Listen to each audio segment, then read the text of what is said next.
Welcome, and thanks for joining me for my weekly message covering values that turn ordinary people into extraordinary leaders. This week's message is expect the best. A butcher was watching over his shop and was really surprised when he saw a dog walk into the shop. He went over to the dog and noticed he had a note in his mouth. He took the note and read it. "Can I have 12 sausages and a leg of lamb, please? The dog has money in his mouth." The butcher looked inside, and sure enough, there was a $10 bill. So he took the money and put the sausages and lamb in a bag and placed it in the dog's mouth. The dog left. The butcher was so impressed he decided to rapidly shut up shop and follow the dog. He watched the dog come to a stoplight, put down the bag, and jumped up to press the go button. Then the dog waited patiently for the lights to turn. Next, the dog came to a bus stop, started looking at the timetable, and waited on the seats provided. The butcher was amazed. Along came a bus, and the dog climbed on, so did the butcher.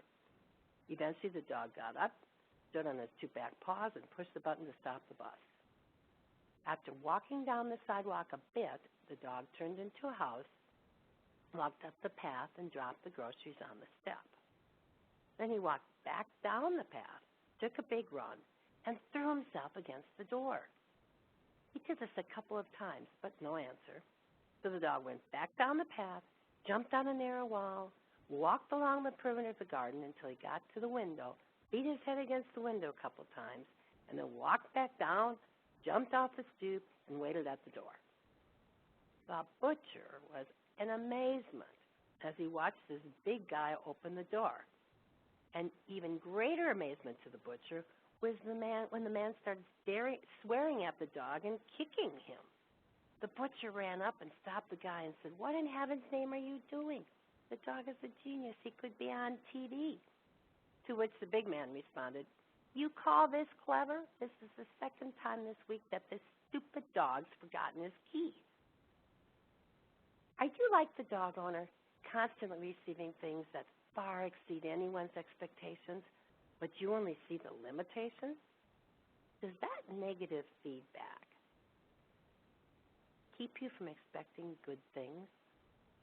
Your expectations really do set the bar for where you set your goals in both your business and your personal life.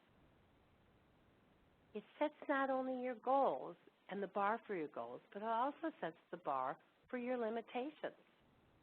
Your own negative thinking could actually be holding you back. It can keep you from making plans and activities that would reach you to a higher level because you don't expect to ever reach that higher level, so why ever make the plans or do the activities? Do you start each day expecting the best? When you get up in the morning, are you like the little kid who has this unopened gift on their lap and they're just like, can't wait to see what's inside? Are you the same way when you start your day? You can't wait to see the gifts that this day has in store for you? Are you expecting your new ideas to work so you continue to make new ideas? Or are you like the person who expects only the worst? You know, it's easier to expect the worst because you don't have to make any plans and you don't have to do any activities because, none of them are going to work anyway. And I have to say, after a couple of negative things, I do see a lot of clients fall into this non-activity, non-planning mode because they just don't expect it to work. They have been having bad things happen for so long that they don't even realize that that's their level of thinking. They they get up each morning, go to the office expecting to have no-shows. If it isn't the cleaners and they're all finally there, then they'll have clients and they won't have enough job for all of their cleaners. It doesn't matter what happens. It's not going to be positive. So if they have no expectations, they will have no disappointments. It allows you to protect yourself from bad things happening that seem even worse.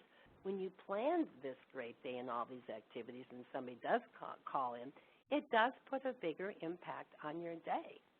It's already not a cool thing, but if you have a lot of plans made, believe me, it takes more to reverse that person's thought pattern than it does the one who had no plans made. They've protected themselves from that bad thing from happening. But you can't be in neutral and get the best out of life. You have to continue to plan for good things to happen and then roll with the punches when bad things come in the way. If you continue to do something and it doesn't work, you can turn it around.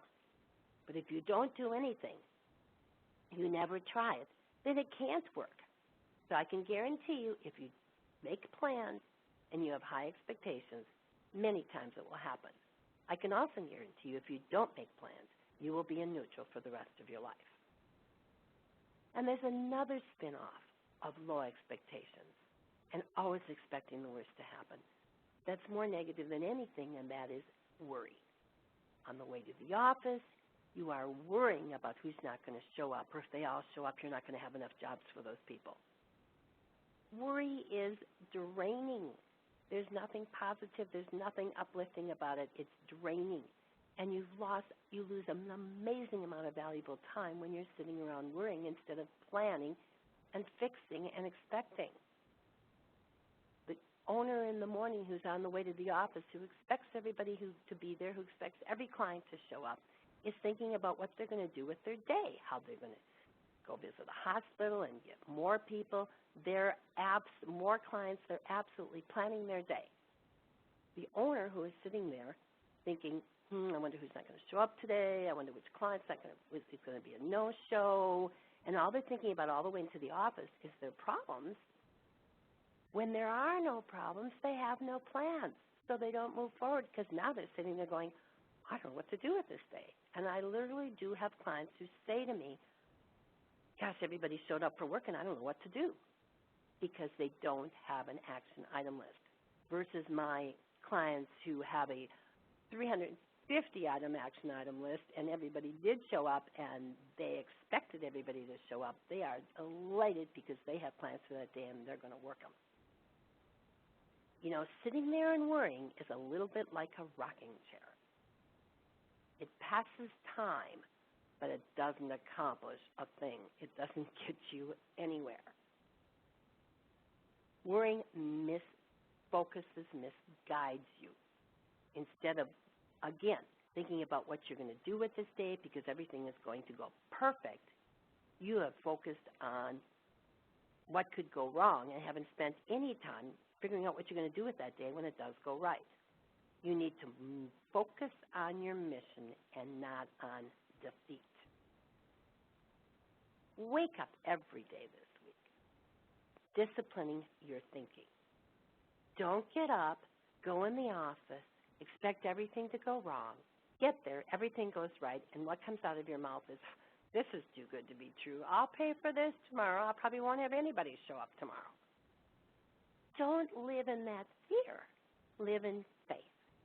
Believe that everybody will be there tomorrow. Why wouldn't they be? And do your part to make this happen.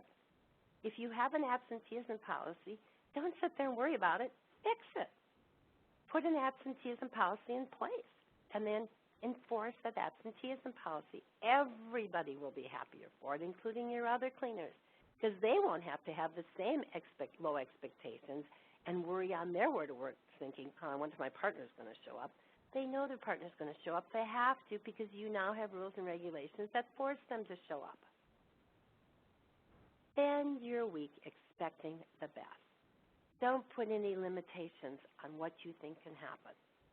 Expect everybody to be there. Expect every client to be there. And if they aren't, it's a small little hiccup. Don't let it impact your whole day. Thanks for joining us, and I will see you next week when we cover another value that turns ordinary people into extraordinary leaders. Can't wait to hear what's happened to you this week.